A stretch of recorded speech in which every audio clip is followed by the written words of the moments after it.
Hello everybody, this is Craig Evans of Autism Hangout, and I'm on the road today.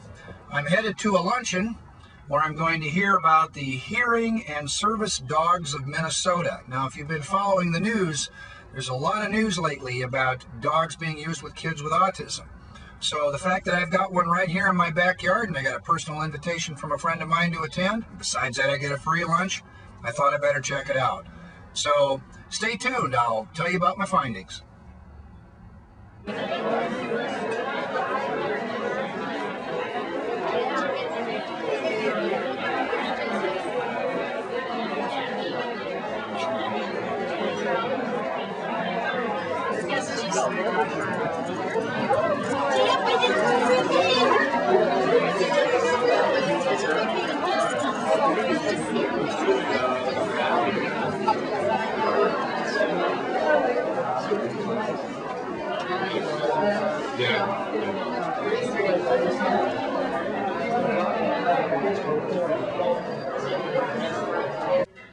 With me right now is Janet Kobus. Janet is the development director at Hearing and Service Dogs of Minnesota, and I'd asked her to tell us a story about the company. In 1989, it was started by Al Peters, who's the founder and current executive director.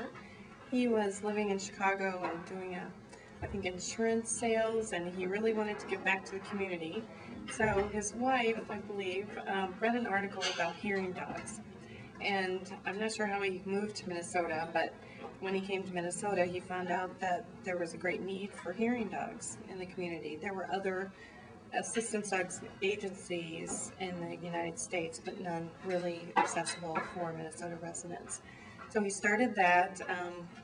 I think after he read the article, he realized that he could also maybe help shelter dogs. So he went to a local shelter and found a dog that was within 1 hour of being euthanized, and it was a black and white dog and very energetic and alert, which is what you look for a hearing dog, and named the dog Lucky. Appropriately. So, right.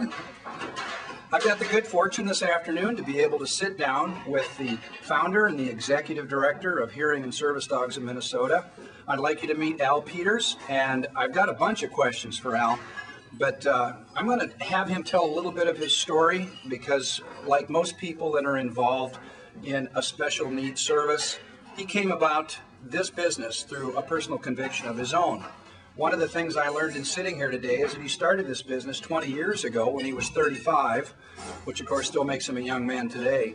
But I'm curious what motivated you as a man of 35 to want to get into a business like this? Well, I've been relatively successful both in some real estate and insurance businesses, but I found that making money just to satisfy my own needs wasn't enough. I was looking for some way to find more fulfillment out of life. I also wanted to combine my love and interest in dogs. I had benefited from my relationships with my pet dogs and hoped to find a way to take the relationships that people have with dogs and my interest and combine them in a way that could help others. Did you have somebody in your family that had a hearing impairment issue, or what was your first, or a sight issue? What was your first motivation there? Actually, my connection was my wife, who then was my fiance at the time, was practicing as an audiologist and attended a conference in San Francisco where she heard about hearing dogs being trained there. She brought back a brochure and said, well, you want to do something with dogs and you want to do something to help people. So there are plenty of people here who benefit from a hearing dog, but she said, I've never heard of any being available here in Minnesota. And after doing some research, we realized that was the case. We decided to start an organization to train hearing dogs and provide them free of charge to the people who need them. As you're moving into autism, what was your first motivation to actually look at dogs for autistic kids? Well, actually, I wasn't motivated immediately. When I first heard about this, I thought this isn't a good fit for us. We've always been dedicated to helping people live independent lives. So we were training dogs to help people primarily with physical disabilities, who had mobility challenges, to benefit from the fact that the dog could make them more independent of others. Same thing with hearing loss. Training dogs to help people be safe at home and be able to live on their own without having to depend on devices or other people for their care. So the autism threw me a little because we couldn't do that for the child. The child's disability was too severe. So at first it seemed like that wouldn't work out. However, once I saw how this impacted the lives of families as well as the child, I was convinced that this was a life-changing type of service to provide autism assist dogs. So there's a number of companies out there today that are training dogs for kids with autism. I understand from listening to the speeches today that you're most interested in using dogs to help provide personal security for these kids. That's the biggest thing that we train for. And that's a difference between us and some of the other organizations that in some cases simply place a pet dog or a puppy with a child.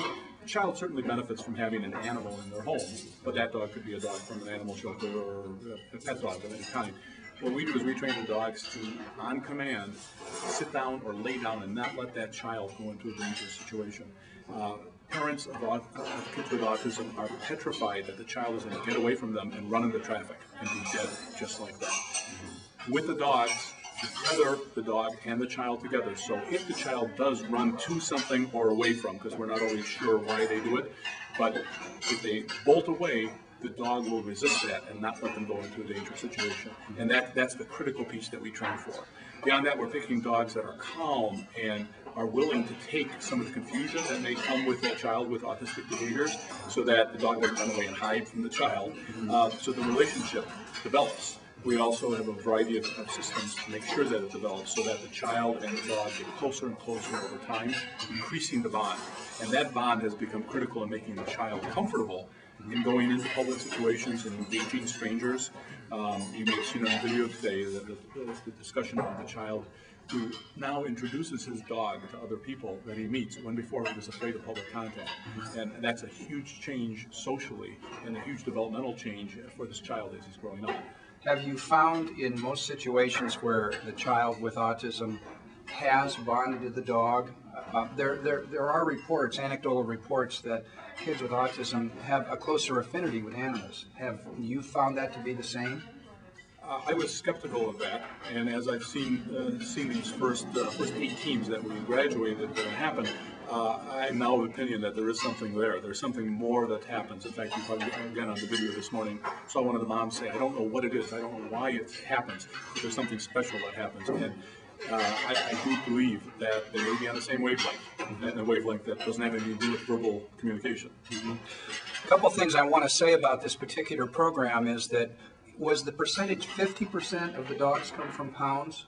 Over our history, 50% of the dogs have come from animal shelters or pounds. That's always been a preference for us, is to recycle those dogs, if you will, and to save them from certainly an uncertain future, in many cases euthanasia. We would like to get all of our dogs that way. We can't always find enough of the right kind of dogs with the right temperament in the shelters to meet the needs. So we've supplemented that with a breeding program and with puppies that we're raising.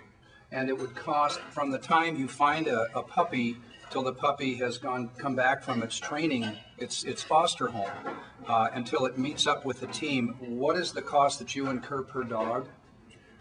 Last year was approximately $28,000 per dog, per team, the team that we graduated. And how many teams? How many teams were there just last year? Last year, I believe it was 27 teams. This year, we're expecting to graduate 30 teams. It's extraordinary that this company gives these dogs away, the amount of money that it costs to train one. So if you find yourself in a situation where you'd like to see if you qualify for one, I would encourage you to get in touch with Hearing and Service Dogs of Minnesota. And Al, if you could give our listeners a URL or someplace they could go to get more information on you. Sure, maybe I can just add to that, though. The reason that we give the dogs away free of charge isn't because they're free. Obviously, it costs a lot of money, and it's a big part of my work is to raise the money to be able to do this. However, if we charged the family or required that they do fundraising, so many times the people who need the help the most wouldn't be able to get the help. They may not be fundraisers, they may not have the skills, and the way other organizations do this, when they ask them to supply the money or to raise the money, they're basically calling out the people who don't have that ability, which are, again, often the people who need the help the most. As far as reaching us, www.hsdm.org. Okay. So if you have an interest in a dog or you'd like to contribute to an extremely worthy cause, please look them up. Thank you for tuning in to Autism Hangout.